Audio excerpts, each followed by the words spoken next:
Il y a certaines choses tozuakate eza pona benimité. Il y a na buto le na inaïb selo komoko tika kokanga bando ki tout autour na yo. Tik bien aimé, il y a un moment donné fito za la suivre na biso moko. Soit qui talata la mitala. Soit qui talata le mitala. Tant on a zo sengo soit qui talata le mitala na zo ba ko zonga na vie na ona katia vie na. Il y a vie na o komaka ko tourner à rond. Vie na o tourner kakaka. Ozi o yangote, ozi o tiki, ozi wano tiki, ozi wano tiki. Après na suka na ngo ba mama ba kuma ba doki ba koko ya quartier ba kuma ba doki. Pour ba ngote mutu ba lingi yo bala. Mais bien aimé dans le Seigneur. Aujourd'hui les autres sabiso exemple bana Israël. Souffrance na bango, désert na bango. Ezali ki nzela mukuse 11 jours apamba ba koti na terre promise. Mais ba oumeli 40 ans. Ba lobi za pona bénémité. Na buto de na zo yebisa onde konanga mwasi. Ba makamusu so comme l'on vie. Et ça n'a rien à voir. Na bandoki libota. Ça n'a rien à voir. Na bandoki côté papa. Ça n'a rien à voir. Na bandoki côté maman. Yaya mitala vie na yo na kitalatala. Mitala vie na yo na kitalatala ndeko mwasi ndeko mobali. Bana Israël bakangama 40 ans. Bible zotali sabiso ke eza pona bénémité. Mais ça parce que bazala qui battu désobéissant. Parce que bazala qui battu désobéissant. Balobi ba kangama ki 40 ans pour na lisumu na bango. Pour na nyoso bade ko sala ezala ki ko déplaire Nzambe. Nyoso bade ko sala Nzamba bade ko sepela na ngote. Comportement na bango, masumu na bango, pensée na bango dur teti bana Israël bazala kateti. Malgré Moïse kati na bango, azotali sabango vérité, les 10 commandements. Mais babo sani miracle nzamba sala kolongo la bango en Égypte, ba kati si mer rouge. Si ba comme na désert pour destination terre promise, ba te belé le baza bloqué na kati désert. Ba te belé le baza bloqué na ba désert. Bazo koka kokota na terre promise te. Yaya bazo koka kokota na terre promise te. Bazo koka kozwa libala te. Bazo koka kobota te. Bazo koka ko progresser te na vie na bango. Yaya yo oza l'échec. Oza tout le temps ozo tourner à rond. Vie na mobimba ozo tourner à rond. Situation échange à kate. Progrès na vie na ezate. Mais bien aimé dans le Seigneur. Soit qui t'a la mitala. Soit qui t'a la mitala. Mitala na kitala ndeko mwasi mitala na kitala ndeko mobali na butu alelo message o ezapona yo balobi ezala ki pona ba géante ezala ki pona ba ennemi ba Israël te parce que ba Israël bazala ki bana o bazala ko tambola na Nzambe Bible zo ba biso si Dieu est pour vous qui sera contre vous soki Nzamba zana yo nani akozala contre yo soki Nzamba zana yo démoni na côté de mela yo soki Nzamba zana yo démoni na kokanga porte ya destinée na yo soki Nzamba zana yo démoni na yakoya ko bebisa libota na yo soki Nzamba zana yo makangu nini yakoya ko bebisa libala na yo soki Nzamba zana yo nani akoya ko tombola loboko a détruire libota na yo. Mais bien aimé dans le Seigneur, mais bien aimé dans le Seigneur, bana Israël Nzamba zana ki na ba mais Nzamba permettait quitter ma côte na terre promise. Malgré Nzela Moukouse Zali, mais Nzamba zo betsa bango batou. Nzamba zo tourner bango. Azo betsa bango batou. Pendant 40 ans. Parce que batou wana bazala ki peuple moko teti. Bazala ki peuple moko désobéissant. Bazala ki peuple moko rempli de péchés. Bazala ki peuple moko badai ko yoka maloba na Nzambe te. Ba boyi ko accepter maloba na Nzambe. Botela muto ya bimisi bino na souffrance. Et bien aimé dans le Seigneur, c'est ça qui se passe aujourd'hui dans ma vie. Yango iso sala malelo na ma vie na biso. Yango iso sala malelo na vie na yonde kwa mwasi. Oso luka libala. Nzamba pesa libala. Mais mitala vie na yo. Mitala comportement na yo. Mitala caractère na yo. Mitala ba fruit na yo. Ba bibali no se ba koma lokola ba kebab na ba hamburger. Olingo meka oh ni gunini hamburger. Oh ni gunini. Oh chicken nugget. Oh gunini. Oh ezali ya poisson. Oh gunini. Oh ezali végétarien. Yaya. Mibala koma lokola kebab. Oli komone le kate. Folia. Comportement na yo, ils ont signe de faiblesse na oh bazoko ya maman muta sera royate.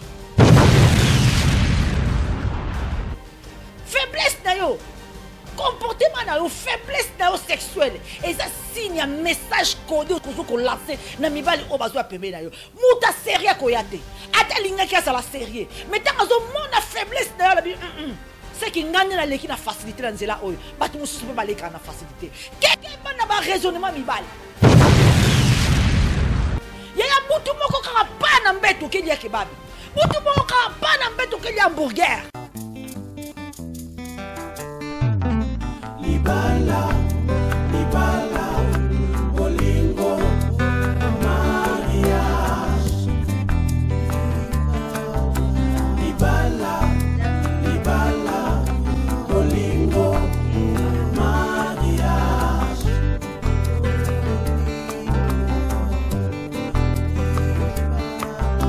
Libala, Libala, Bolingo, mariage.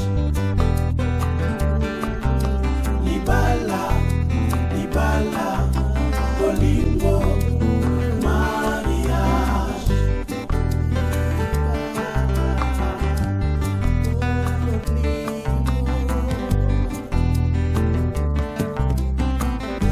Chemin de l'éternel, Mimicha da Silva, 1 + 1 = 1.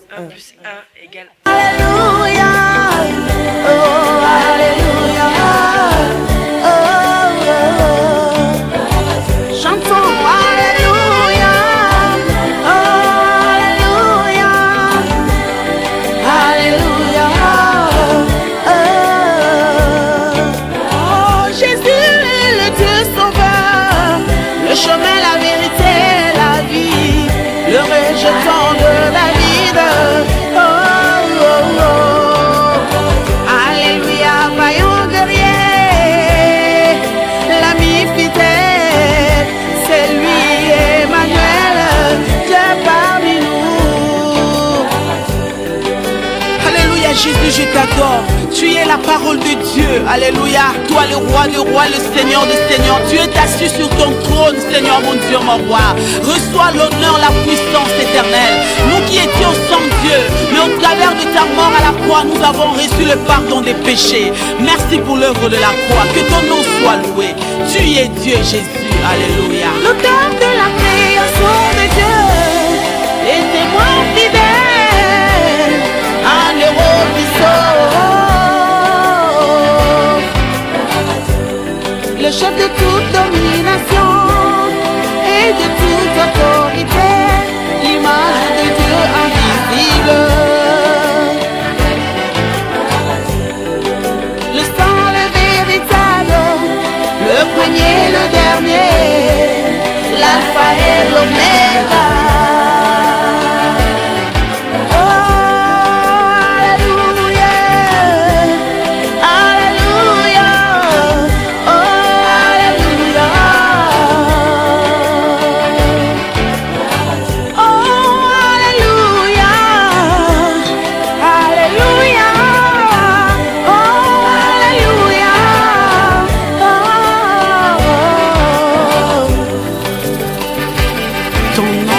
Au-dessus de tous les noms, Seigneur Jésus-Christ. Amen.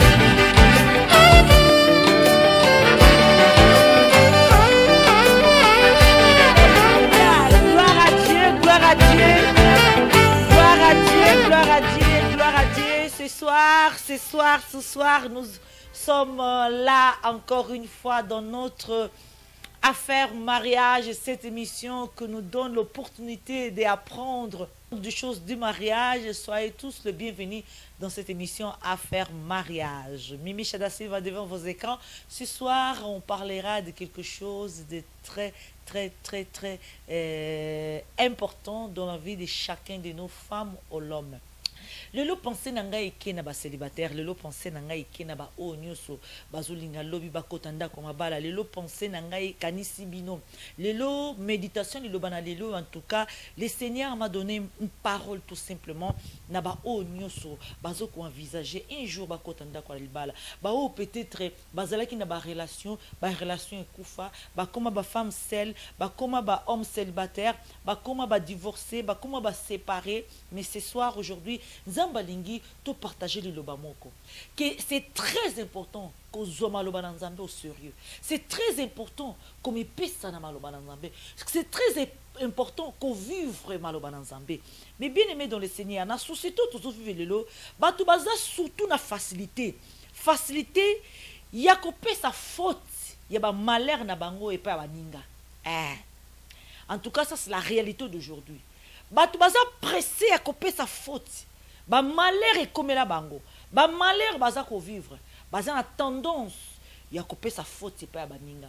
Baza na tendance ya koloba ete ceux qui viennent en réseau marché té eza parce que maman na ngai ya sala kiboy. Parce que bando ke libota na biso. Parce que koko na ngazala kandoka kanga biso. Parce que mais bien aimé dans le Seigneur, lelo na buta lelo na lengi tozala biso moko sincère na biso moko na conscience na biso tozwa kitala tala to tia liboso bilongi na biso to mitala na buto lelo na ninga talisa mutu moko ke yaya tozala tendance kozala pressé tozala tendance ya kwa kize baninga tozala tendance ya kotalisa ke soki vi na biso zo marché teza faute na yo toza na tendance ya kokanga mabota bandoki toza na tendance ya kosala toujours que faute eza ya biso te mende eza ya bango.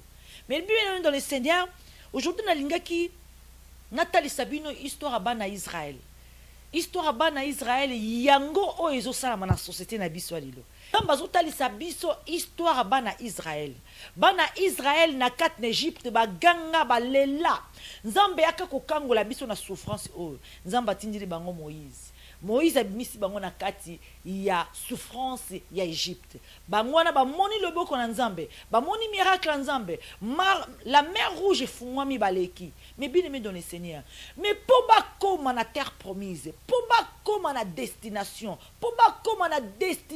oyo nzambe a prometaki bango. Mais bien aimé dans le Seigneur, balobi nzela oyo ezalaki pona 11 jours a pamba bakoma 11 jours ya pamba pour bana Israël bakoma na terre promise et ça qui 40 ans pote bakoka kokoma na terre promise. Mais bien aimé dans le Seigneur,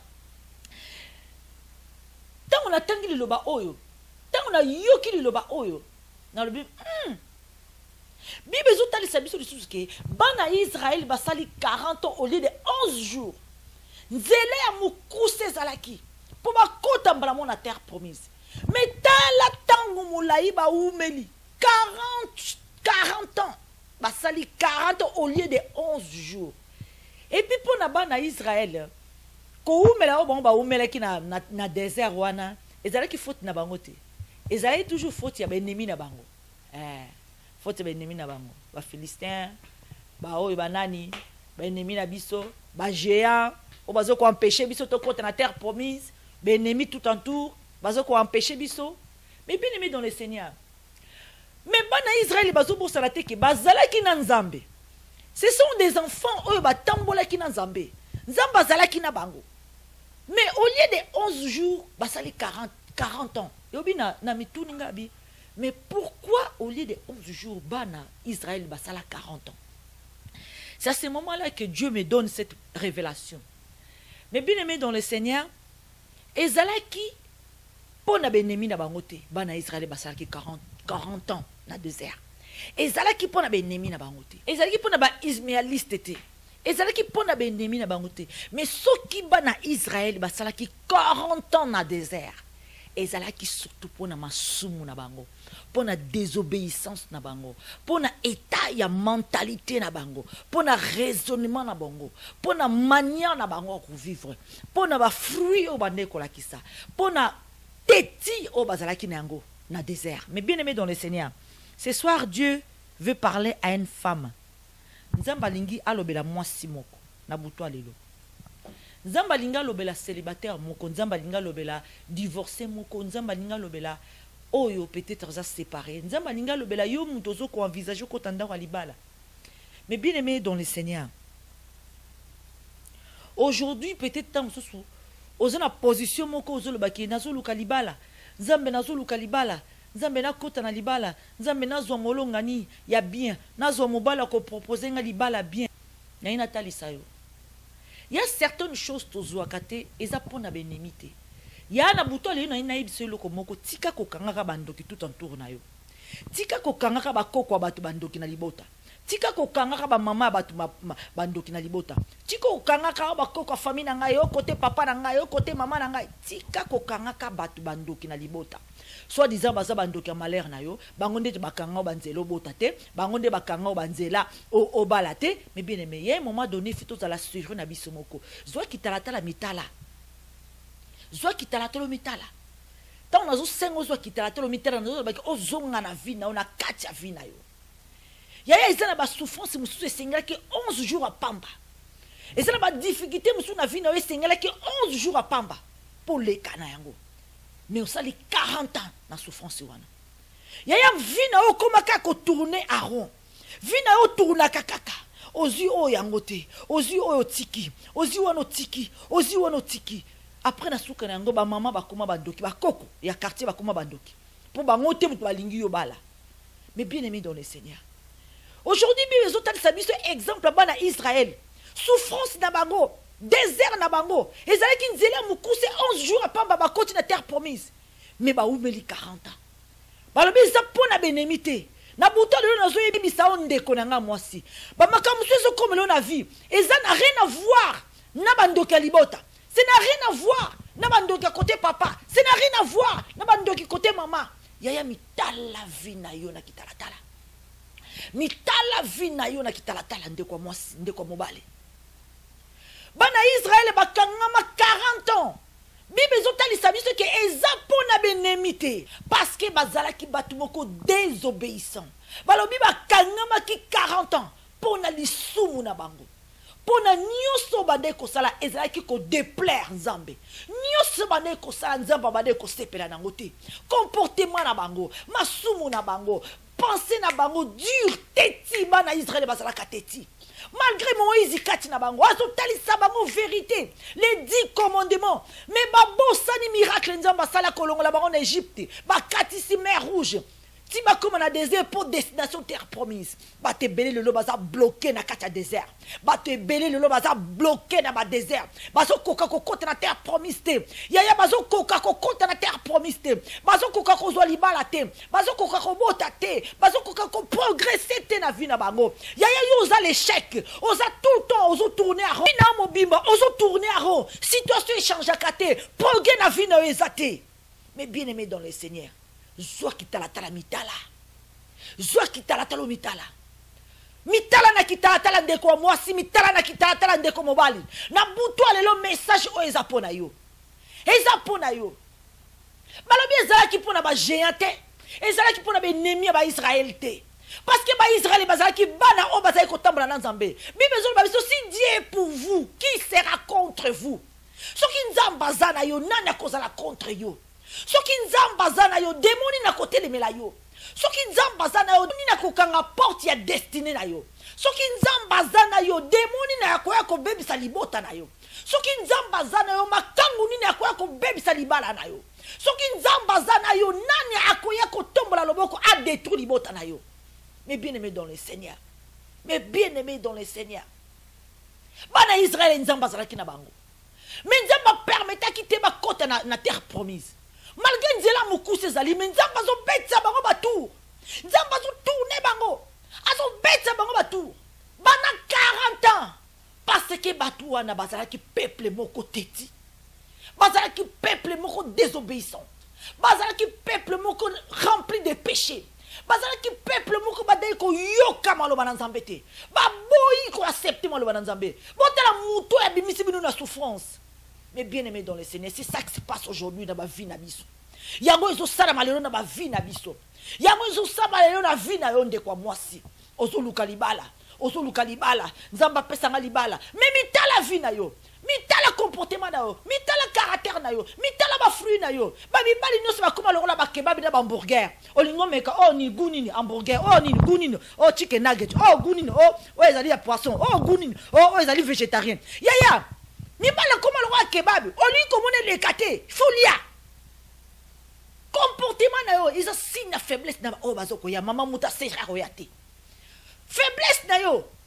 comportement na yo faiblesse na yo sexuelle et ça signe un message codé aux ko lancer na mibali o bazo pembe na yo muta sérieux ko yate ata linga ki ça la sérieux mais tant azo mona faiblesse na yo la bi c'est qui ngane na leki na facilité na nzela oyo batu mususu pe baleka na facilité keba na ba raisonnement mibali mingi ba raisonnera ba mibali mingi pour avandisa mwasi na ndako ya azo tala caractère azo tala comportement abutu moko kaka pa na mbeto ke dia kebabi butu moko kaka pa na mbeto ke dia hamburger comportement na faiblesse na sexuelle c'est message codé et pas mibali faiblesse na sexuelle c'est message codé et pas mibali ya muta seria ko ya nzela wana te muta seria ko ya nzela wana te po azo tala ke ngana kotia na facilité c'est ki ba misusu pe ba ya na facilité ya lobo komona yiwana komoko kanga ba papa ndoki ba mama ndoki famille ndoki nazo bala te pona bango ya yo bitali na kitalatala ya yo bitali na kitalatala ya likambona il fallait si la bandakala il fallait soit délivrance bandakala il fallait lelo vana na ndako libala oboti pe bana tala ba misusu lelo ya yo zo mona beauté zo nganga ya mwasi ko mututi na makolo mwasa zo taka na beauté me wapi libala mo yo muninga mwaso tali muninga mwaso luli obi moi ce qui tout koboy mais pour ça na pene na ye comme c'est ka camarade o ka solo ko polo zo bi makati na ye o ka caractère ko pola o ka mo ya ko pola o ka makambo ya mabe kati na ye mais bien aimé dans le Seigneur yo mon abiso mon be si qu'on a comprendre pourquoi mi bali bakimaka li ba des akatité ndeko li ba des akatité o ko tiba mecho tiba ba make-up o bibi na fête wa bi mwasi mais ya a pousse na ka pembeni na ayo ka solo na yo moi si ozo ko espérer libala mo bali ozo ko espérer moi si mais bien aimé tous à la sérieux na ba vie na biso tous à la sérieux na conduite na biso tous à la sérieux na banka munzamba za koloba mais bien aimé dans le Seigneur et c'est très important de loba oyo et c'est très important na ba o bazo ko envisager ndako mabala na Israël bazaki na facilité ko kota na destinée na bango mais bien aimé mais où est un péché qui bango va se rendre na destinée na bango et c'est là qui lui soum. Il y a que le péché qui empêche Dieu d'agir dans nos vies. Kaka li soum ndem te sala ka frontière pour te nzamba poussa na pele na bisote. Kaka li soum ndem te sala ka frontière. Ndeko moi si ndeko mobali. Ndeko moi si ndeko mobali. Yaya. Et comme il t'a oté ba ko sala renouvellement de pensée. Et comme il t'a oté ba ko sala renouvellement de pensée yaya. Et comme il t'a ozo vina au sérieux. Et comme il t'a yaya 40 ans na désert. 40 ans na désert. Ozo tourner à rond. Vina yo combien des années? Ça fait combien des années? Ya ozo tala comme ko tala même ménopause. Obi bon ngai awa 40 ans la leki 40 ans déjà. Donc ménopause kala te ko ya. Vina na robota te. Na ozala ndengeni mais bien aimé dans le Seigneur. Mais bien aimé dans le Seigneur. Dans le qui toujours fais de l'Éternel tes délices, il te donnera ce que ton cœur désire. Comme il s'en zambe priorité na vie na yo. Pour akokisa vous allez pour sa moté manayo. Mais bien aimé dans le Seigneur. Mais bien aimé dans le Seigneur. Toyo kanzambe. Toyo kanzambe. Toyo kanzambe. Parce que dans Nzambe tu échoues à jamais. Dans Nzambe on ne peut pas échouer. Avec Dieu on ne peut pas échouer. Moi dans Nzambe Satan ya ko sakana libota na non. C'est pas non. Tu peux passer des moments de calvaire. Tu peux passer dans le désert. Tu peux passer dans balé à baka. Yaya suka folonga. Bitumbe ye ekoye la yo. Attends moi dans Nzambe bitumbe koye la yo. Mais différence c'est aller que yo kolonga yango. Différence c'est aller. Différence c'est aller que yo kolonga yango. Mais bien aimé dans le Seigneur. Satan yaka asaka na via bato. Aye asalinyo ce Seigneur sala. Mais suka nzamba telebaka. Suka na mwana na nzambe na mwana na nzambe nzamba telebaka. Mais bien aimé dans le Seigneur. Soyons sérieux avec Dieu. Soyons sérieux na makamuto so sala nzambe. Soyons sérieux na vie na biso moko. Parce qu'aujourd'hui, nous sommes forts dans l'accusation. Nous sommes rapides dans l'accusation. Tout ça rapide à côté la moningo zo mona ka faute za bango yote. Faute za bango ngaite. Yaya swa kitalatala mitala. Bande lolo banda kota la vie na kitalatala. Banda kota la conduite na yo. Banda kota la comportement na yo. Banda kota la odeur na yo solo na yo ozoko dégager. Mais bien aimé.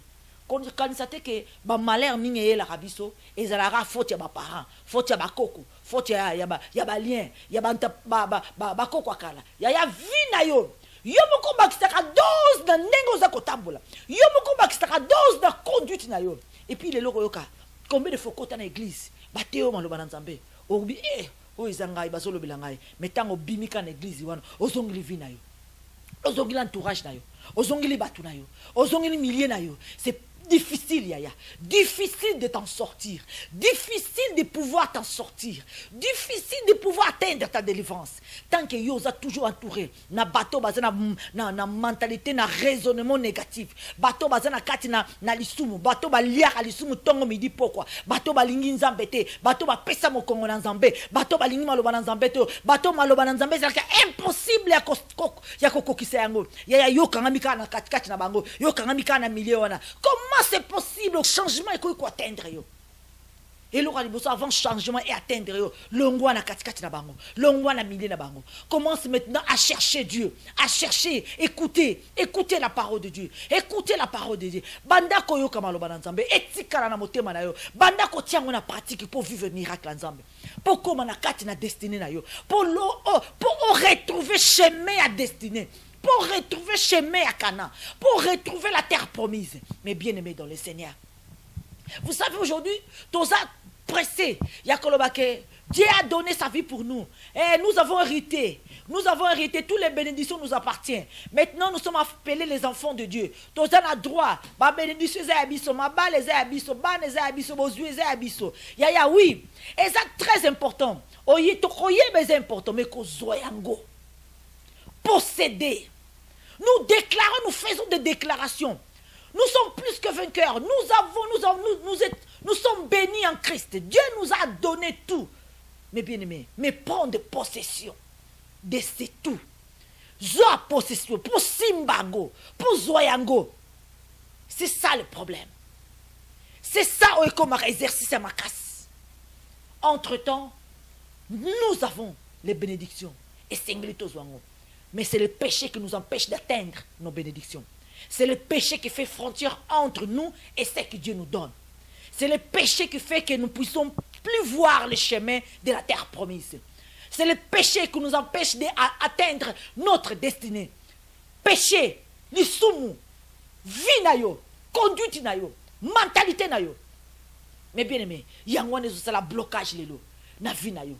Il y a un blocage de la futur libala na yo. Il y a un blocage de l'avancement à vie chrétienne na yo. Il y a un blocage lelo. Mais bien aimé dans le Seigneur, le temps presse. Mokilizo qui est na vitesse. Mokilizo qui est na vitesse. À tout moment, sonner tu peux sonner. À tout moment, Jésus-Christ peut revenir. À tout moment, mokilizo ko suka. Ba guerre, ba toaso ko kufa. Mais bien aimé dans le Seigneur. Et la mort peut te rattraper aujourd'hui. La mort peut te rattraper. Liwa ko zoyo ndeko. Et comme na tango, ya ko longwa na raisonnement wana. Na raisonnement bana Israël. Et comme na tango ya ko renouveler raisonnement na yo. Et comme na tango ya ko luka nzambe. Et comme na tango ya ko lobake nzambe kaka ngai mususu te. Kaka ngai nazali fautif ya malheur ne se komela ngai. Parce que na vie na mubiba au côté église ya.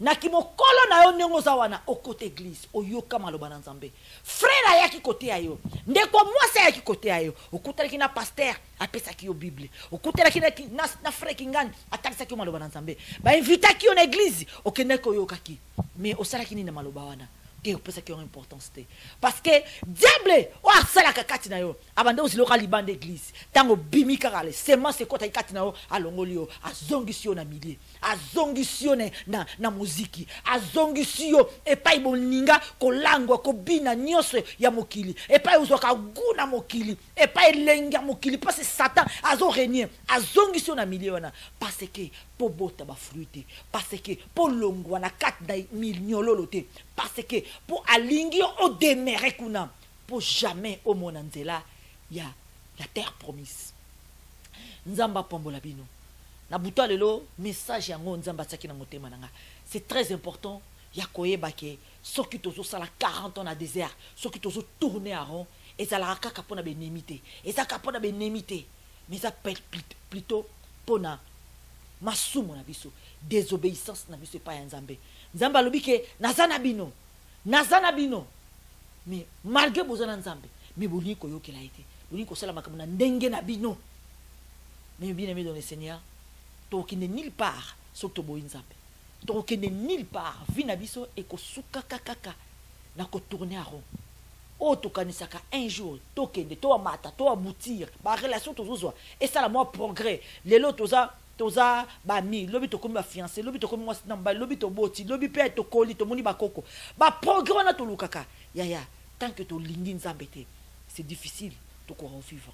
Mais bien aimé nzamba pambola bino na buta lelo c'était Mimisha da Silva na mo exhortation oh j'espère na à faire mariage et tout simplement un endroit où toko benga apprentissage ya koyoka ya koyama na makambo etali libala tozoka ba verset mais biso toyoka ngona contexte libala toteyaka ba célibataire toteyaka ba fiancé toteyaka ba balani toteyaka ba divorcé toteyaka ba séparé toteyaka catégorie nyonso na ba oh même pas na idée ba mebabi un jour na robala ya tango ngo ya koyoka maloba na nzambe parce que maloba na nzambe yango ndi mtememaka biso une nouvelle renouvellement ya ba penser na biso nzamba lobi boité na préféré na landa nzambe parce que nzamba ko sarate et loko na nzambe chouaka te le Seigneur est fidèle yaya moi na nzambe c'est une battante moi na nzambe azai lombe moi na nzambe azamuto oyo atomeki atobundise molonga ete parce que nzamba zanaye alors toye kola kozana na nzambe nzamba pambola bino butu malamu que le Seigneur vous bénisse au revoir.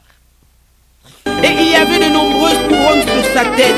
Il portait un nom écrit que personne d'autre que lui ne connaît. Alléluia, Alléluia, oh Alléluia, oh, oh. Chantons Alléluia, oh. Libala, libala, bolingo, mariage. Libala, libala, bolingo, mariage.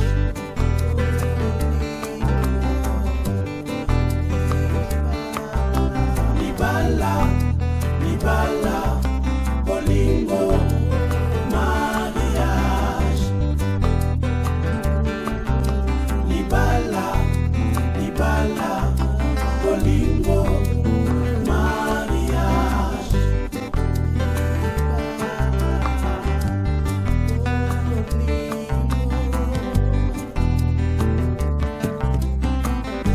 Chemin de l'Éternel, Mimisha da Silva, 1 + 1 = 1.